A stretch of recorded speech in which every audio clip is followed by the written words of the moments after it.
এই মুহূৰ্তত মই উপস্থিত আছোঁ মৰঙীৰ যি কৰ্দৈগুৰি সেই কৰ্দৈগুৰিত আৰু আমি দেখুৱাইছোঁ ইয়াত এটা অবৰ্ণনীয় পৰিৱেশ যিহেতু এই বৃহৎ অঞ্চলটোৰ যি নবিলৰ ছুইচ গেট আছিল চেক বান্ধ আছিল সেই চেক বান্ধৰ ওপৰেদি ইতিমধ্যে পানী বাগৰিছে আৰু ধনশিৰিৰ প্ৰবল বাঢ়নী পানীয়ে ইয়াৰ বৃহৎ অঞ্চলটোৰ প্ৰায় কুৰিখন মৰঙীৰ কুৰিখন গাঁও ইতিমধ্যে প্লাবিত কৰিছে আৰু এখনৰ পিছত এখনকৈ গাঁও ইতিমধ্যেই বুৰি গৈছে এই বানত।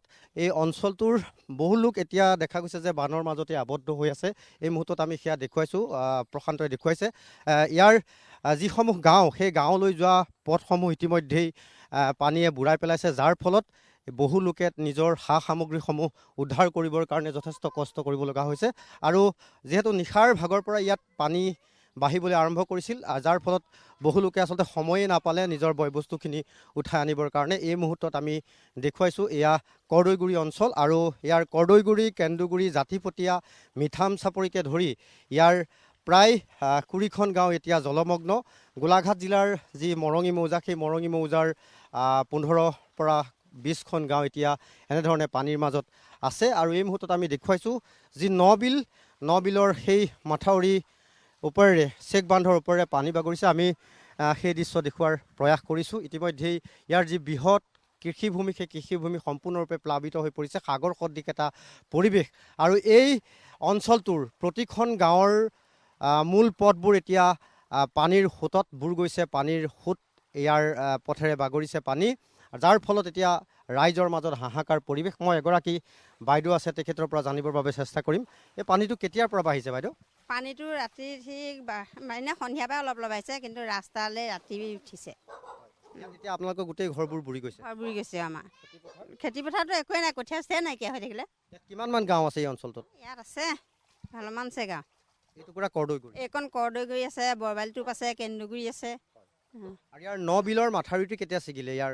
আজি ৰাতি।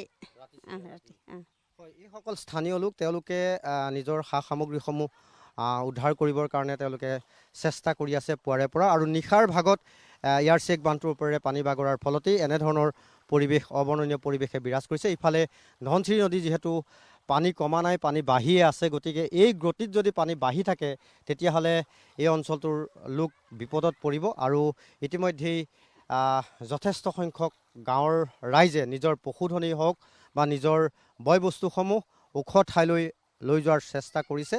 আমি সেয়া দেখুৱাৰ প্ৰয়াস কৰিছোঁ।